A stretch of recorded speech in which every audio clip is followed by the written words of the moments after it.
Hi, I'm joined today by Lindsay of Bubblegum Dance, and it's quite exciting because this is the first time for a long time I've interviewed anyone from our self-employment academy.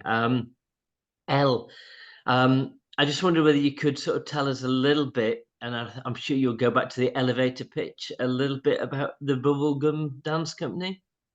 Sure, sure. So first of all, I just want to say thank you for having me, Robert. It's really kind of you, and it's lovely to be able to talk about bubblegum dance and talk about the business. So I guess I started out with dance training. Bubblegum dance is all about dancing, people enjoying themselves, me sharing my passion of dance in the community. And it serviced me so well through my life from the age of 3 years old. That's when I started dancing. And I started off in the ballet school, the Laban Centre, which is in New Cross, Southeast London. And this is the first school that I ever went to. I then went on to London Contemporary Dance Theatre, which is in Euston. And yeah, it was contemporary. I was introduced to at that point, along with jazz dancing. And I really found my passion of dance when I started London Contemporary Dance Theatre because it was a lot more freer.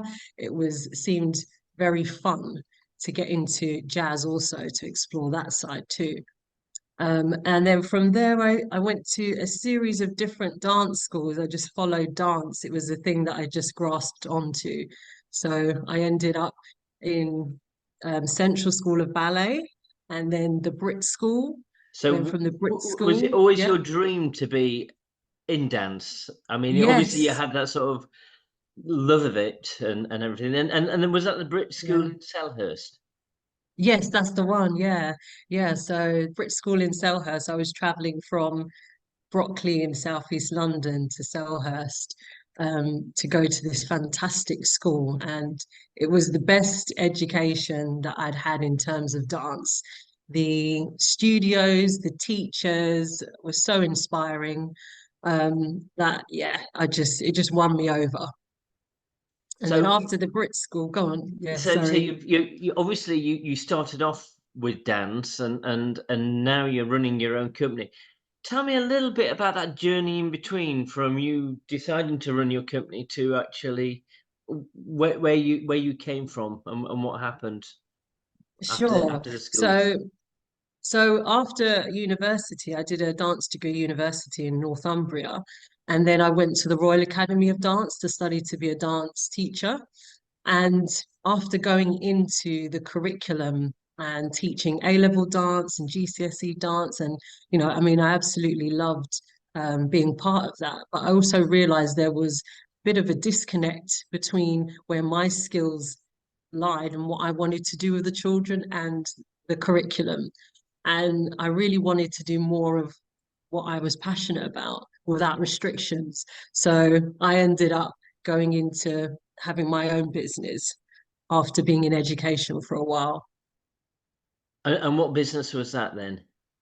So that was bubblegum dance. So this is the So bubblegum dance. And and yes, and and yes, and you created it as a non-for-profit, I believe. that's right. Yes. So and for everyone else who doesn't know that that's a community enterprise Yes, so incorporated company. that's right. Yeah. So community interest company. We're there to service the community, not for profit, and to particularly help really with well-being. And it's open for everybody. We really view dance and see dance as a fantastic medium for people to feel great about themselves, to build their confidence in the community, to engage with others from all different walks of life. So we feel like it's a fantastic thing for the community. And who are your main customers at the moment? Schools, schools, and Brilliant. also lots of people that want to do one-to-one dance sessions to become dance coaches. Also, is So yeah, you're teaching other people to enjoy your love and become coaches themselves. that's right. That's right. Yeah, it's a fantastic journey. People are really interested in being part of bubblegum dance and wanting to see it grow and are really enjoying the coaching side of that and learning the skills also to become dance teachers. I'm intrigued about the name Bubblegum as what that has in relationship to dance. So Yeah, is it I think significant to you? it is really significant because one of the first schools I went into, when I first started teaching, I was in a primary school actually, and I thought to myself, we really need a name, you know. I was traveling around to all these primary schools teaching dance and helping them in their curriculum, teaching, helping PE teachers, also. And I came across this little girl, and I said to them, you know, what should we call the company? And the little girl said to me, Bubblegum. And I thought, oh, that sounds colourful and fun and vibrant. So we just went with it. Well, you could the big joke where you stuck with it as well. Yeah, absolutely. So yeah, it's Bubblegum Dance. We have a slogan now, sticking together. That's good. And are you finding, because it's your first year of trading as Bubblegum Dance, isn't it? Yes, it is. And, Yes. and and how are you finding it? I mean, you must have found it quite difficult for the first year of setting everything up and getting things going. So how are you finding things?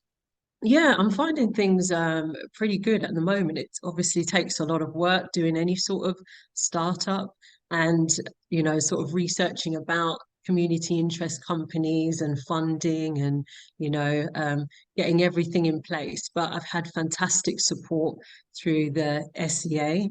I have a fantastic mentor who is helping me weekly and ensuring everything is in place and also in expanding. But expanding is something that we want to do more of to try and get more dance teachers and So coaches involved. that's your next level, is to sort of you've just actually got yourself initiated, and your next level is to think how you can actually grow the company a bit and become more secure, I presume.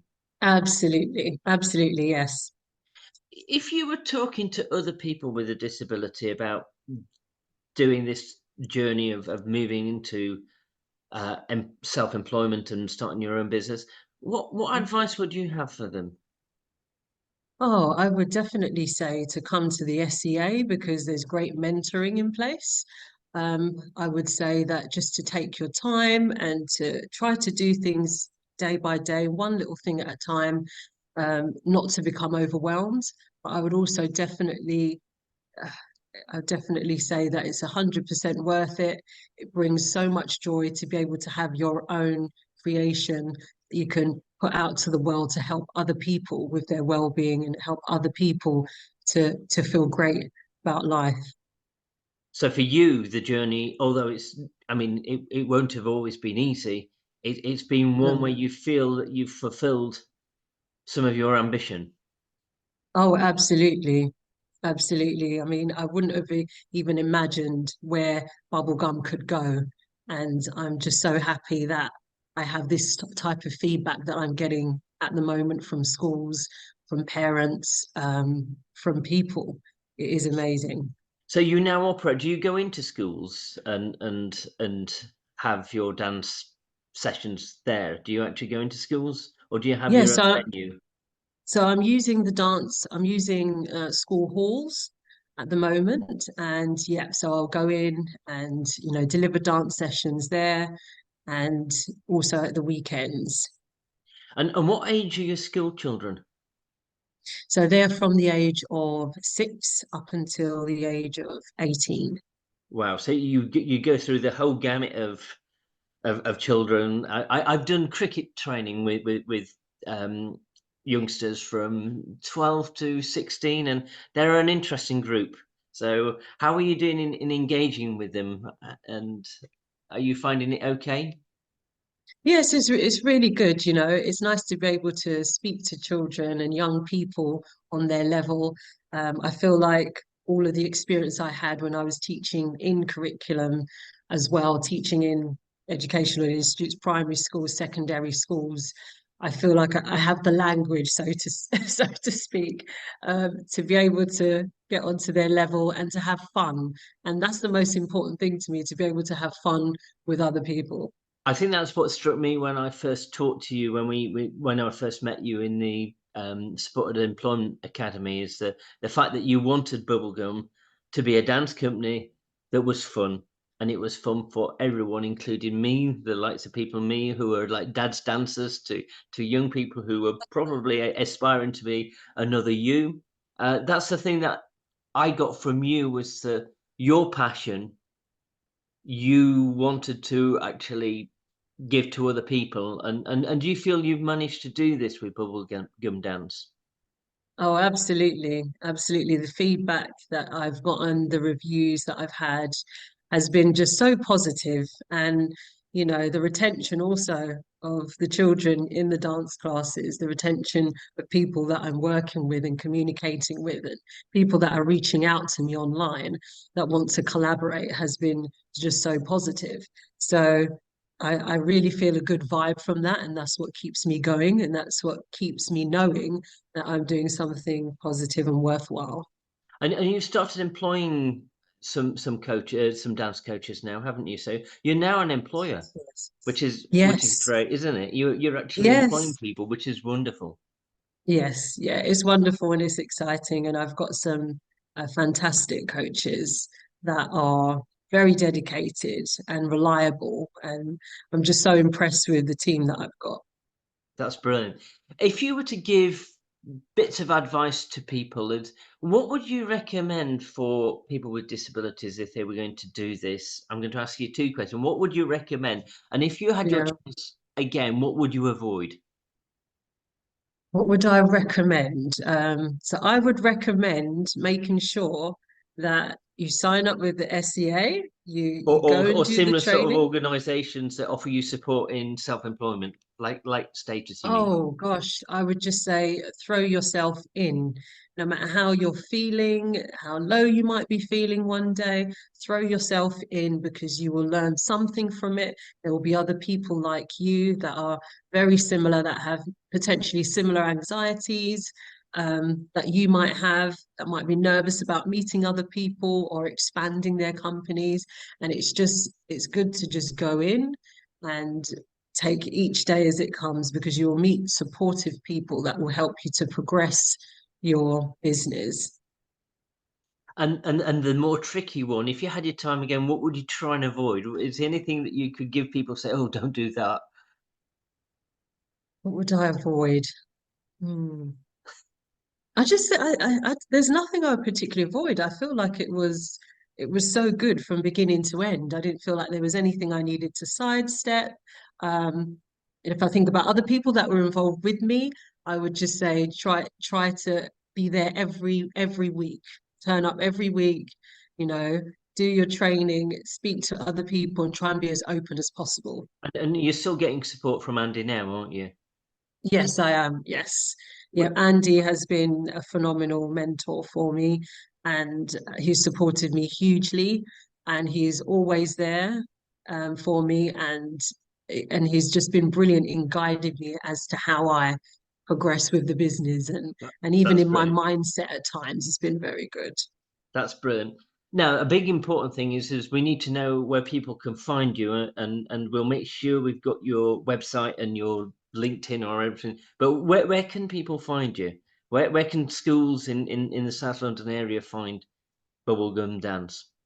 So it's under on Facebook, on Instagram, on TikTok. I'm on all of those social media sites. And it's Bubblegum Dance CIC, and you'll be able to find me there. So that's where you find Facebook, Instagram, and And TikTok. TikTok, yes. I might actually have to join TikTok to actually join you. So yeah. Yes. Oh, Elle, thank you so much for joining me, and good luck with everything. And I'm sure in 2 or 3 years' time you'll be coming back and actually telling us about how you've opened your second or third bubblegum dance. So thank you very much, Elle. Thank you so much. Thank you, Robert.